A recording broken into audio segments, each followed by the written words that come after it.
Hello and welcome to today's video. Yes, I have been gone for a while, so I am sorry about that, but this should also be a good time for me to say that I am bringing back squad reviews and the Q&A series. So make sure to leave your questions below this video and you might just have your questions featured for everyone else to see. For squad reviews, you don't need to leave a message about your ID just yet. Wait until the release of the Q&A video, since that is where I'll be getting most of my players picked from. For now, we can talk about today's major topic on whether you should upgrade your throne room all the way to throne room 11. Even new players will want to pay attention to this one, since this will affect you in the near future depending on how fast you level up throughout your playtime. Now, leveling up to throne room 11 can be a daunting task, and at the same time it comes with many benefits and problems with leveling up to this level, which I'll be explaining in just a moment. So let's start off with the good thing about being this throne room level and what it can do for you for the positive, and see for yourself if it outweighs all the negatives in just a moment. Firstly, which is pretty obvious, you're going to gain a lot more power, and I mean a lot more power. It will take a long time, but being able to create ancient sets and having a larger squad size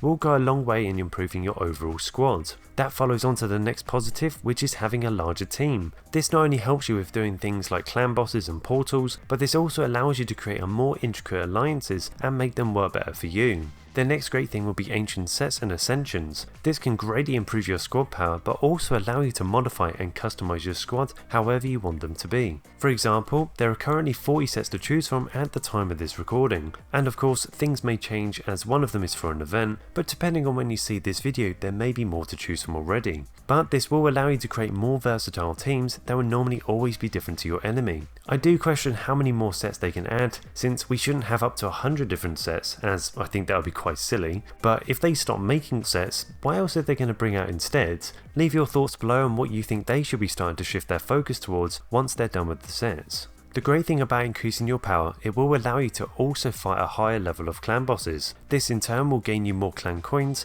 and be able to buy the more premium items more quickly, especially for the set items. That also goes the same for doing the portal and pushing yourself to higher levels. This can be great in gaining more materials for your sets and ascensions, but also allow you to complete events more easily, whether that's gaining the hammers or scrolls, or whatever the event may be asking you to do. So as you can see, there are many reasons why you might want to upgrade to throne room 11, or at least start working towards it right now and give yourself a little variety. If you are new to the channel, make sure to get subscribed to not miss out on the unique videos coming out in the future, as I have quite a few planned and lined up. Since the Red Dragon is out now, it will still be worth checking out my Dragon Guide video that came out in May, since most of those items I spoke about are still going to be relevant today, and the video covers every possible situation for yourself. But now let's move on to the negatives of moving up to throne room 11. If you are a fanboy of arenas, then unfortunately you shouldn't be moving up to throne room 11 anytime soon. Arenas become a lot worse than the bad state that they're already in, so if you happen to be doing well right now, just stay at the throne room you're at and just enjoy it while it lasts.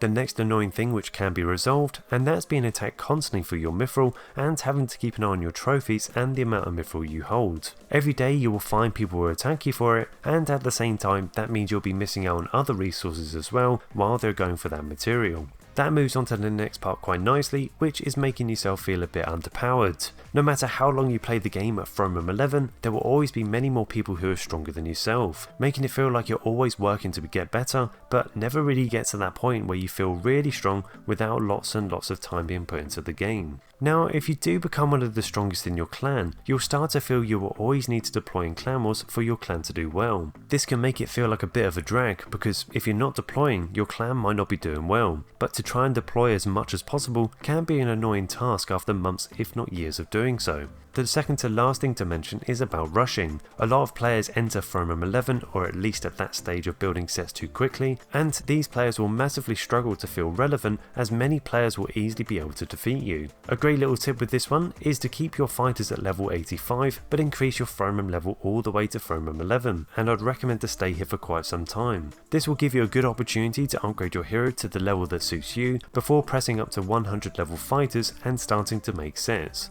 And lastly will be time. I would always recommend you should stay at every throne room level for at least 2 months for every throne room level above level 4. Basically, every throne room should be spent at least 2 months on it. This will give you a better in-game experience because you'll be able to explore each throne room level properly and understand what throne room will require of you to be good at each throne room level. Some levels require you to be good with your artifacts, elixirs and alliances, even totems, and there's many different directions to go in. And that's why I'd always recommend people to stay at their throne room level for at least 2 months. months just to experience the game at that stage of the game. So I suppose that comes down to the bigger question, should you upgrade to Firmware 11? I would say there are more positives to keeping the game fresh and feeling like there's always something to work towards, so yes, I do actually think it's worth upgrading, but it's worth remembering at the same time those negatives will never really seem to go away, so it's very much like a double-edged sword with the positives and negatives always balancing themselves out. And it's obviously worth noting you can't lower your frame rate, so it's always worth staying at a lower frame rate for now and then work up to it once you get a little bit bored or just want to change your game up, but definitely don't rush it.